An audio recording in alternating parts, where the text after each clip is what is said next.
Hey everyone, Ultimate Mantwood here, and this is going to be the first time I've ever done something like this, so bear with me. This is going to be a sort of a brief review on Duke Nukem Forever. Now that I've actually beat the game, and I beat it on the Come Get Some difficulty, which is the hardest one this time around, there is no damn I'm good, no respawning monsters or nothing, so for those of you that like, play only that difficulty, which I don't know there's a lot, if there's even really anybody that you played, Duke 3D that played it on that difficulty. No, there is no damn I'm good.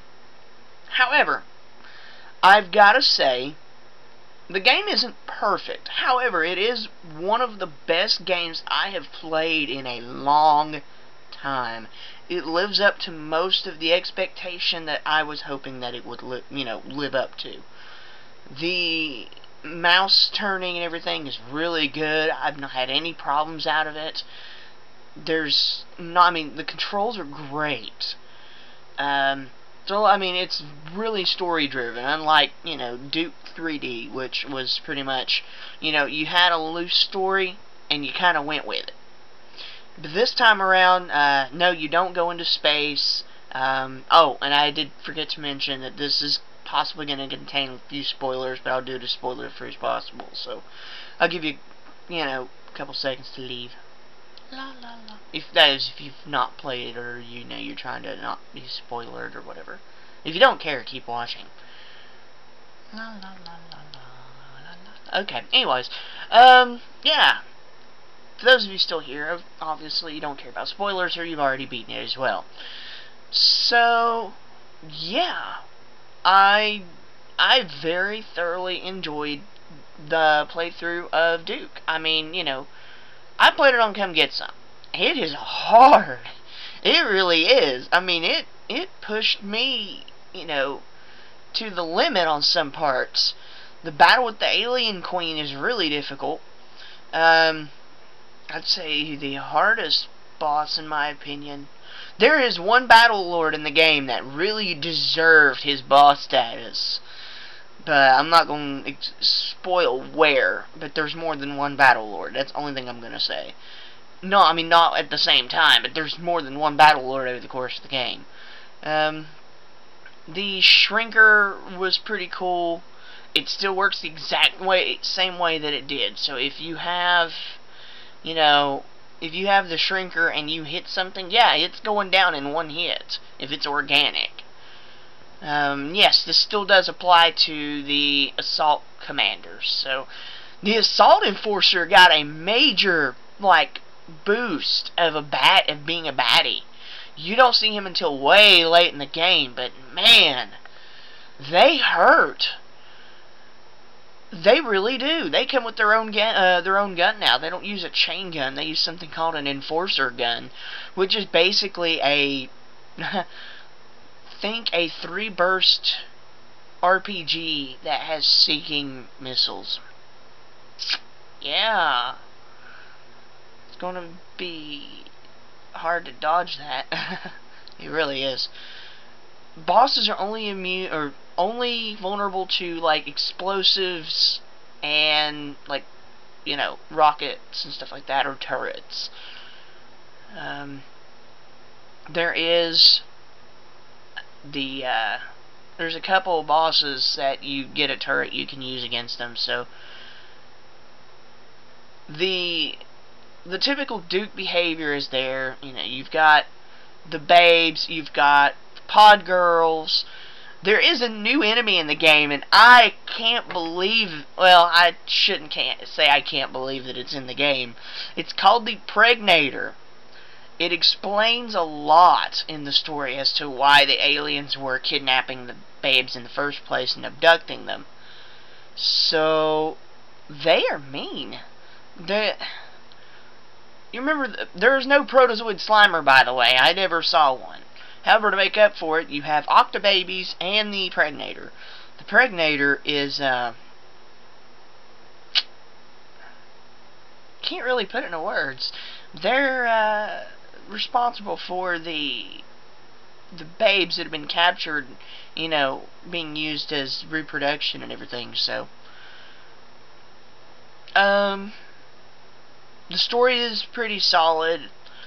Yeah, there's actually puzzles in this one, and there was one in particular that stumped me forever. And a friend of mine, Prophecy of One, he and I actually was texting him going, what the hell am I supposed to do here?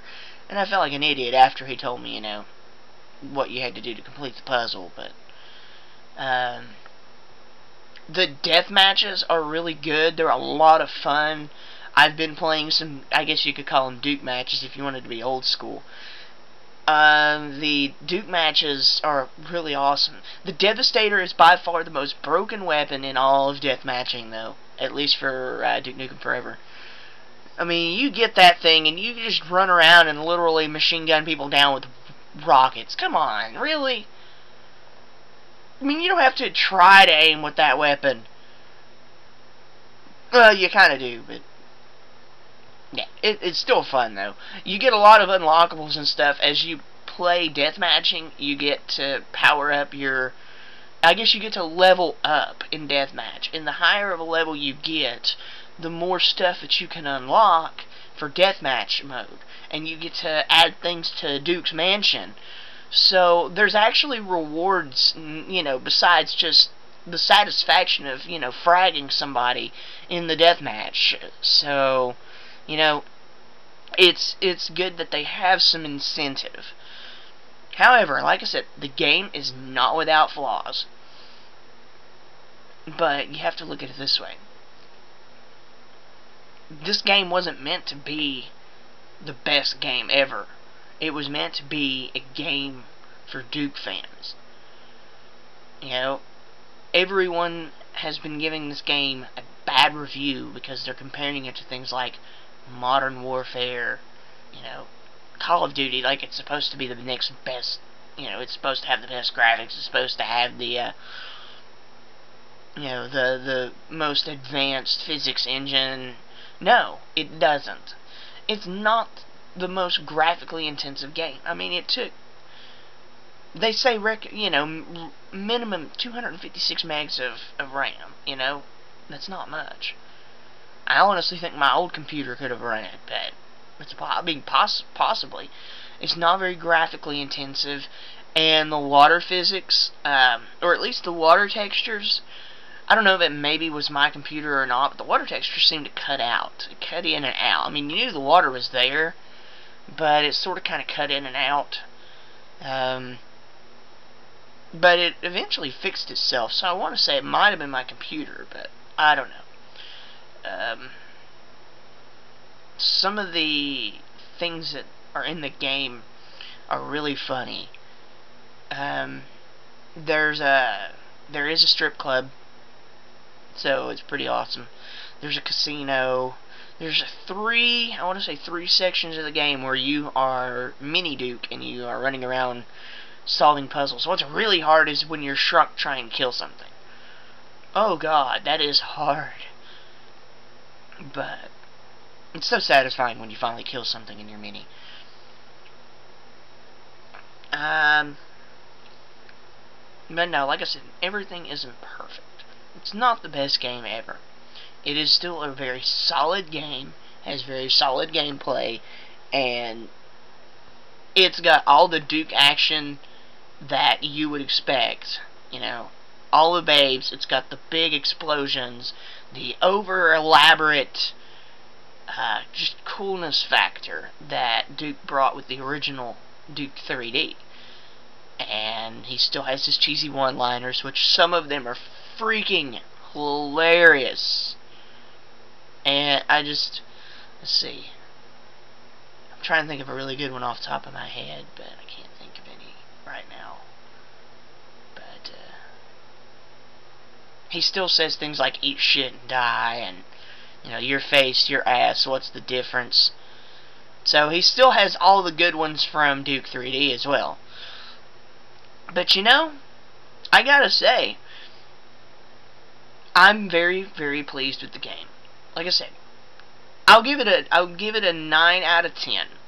It's not the best game ever, obviously, because it's made for Duke fans, but there's so much coolness factor, and the controls are so well.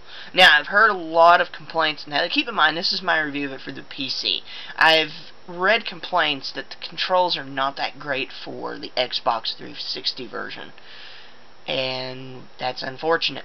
I almost want to say it was a bad port, but, you know, you gotta give Tryptich Software, you know, their due. Tryptich pretty much runs out of a bunch of people's homes, from what I was reading. I may be wrong on that, but you know, give them credit where it's due. That, you know, a game 14, 15 years in the making, in you know, the works. It was definitely, I can't say it was worth that much. Well, maybe it was worth that much. You know, I've been cracked out on Vault, proof of it. But anyways, this pretty much wraps up my Duke Nukem Forever review. So, my recommendation, give it a try before you listen to the reviews. It is an awesome game. However, it may not be for everyone. Something I did want to mention before I go, I forgot about this entirely. The recurring health system. I really like having, I wouldn't say I like having a recurring health system, but it allows you to be able to make more mistakes, and it allows them to make the game harder in a way. And it's called ego. Your health in this game is called an ego. So, which is kind of appropriate with Duke and everything, you know. But I wanted to say that they make you do out of, like, things that aren't related to the story, which is kind of nice. But if you just want to play the game, you're gonna want to do some of this stuff because it increases your max health or your ego. So the more of the stuff that you do, the more of an ego Duke will have, and the more of a hit you can take, and you won't die. I don't have anything else to say. My recommendation, 9 out of 10. Play it for yourself before you judge it. And if you don't like the Xbox 360 version, try the PC version. I've heard that the PC version is pretty much superior in every way to the consoles this time around. So, that's just, you know, that's my 2 cents. You know, I haven't played the console though, but judging by the reviews, console is inferior. So, this is Ultimate Mantoid with a review of Duke Nukem Forever. Will there be an LP? Only time will tell. Take care and have fun.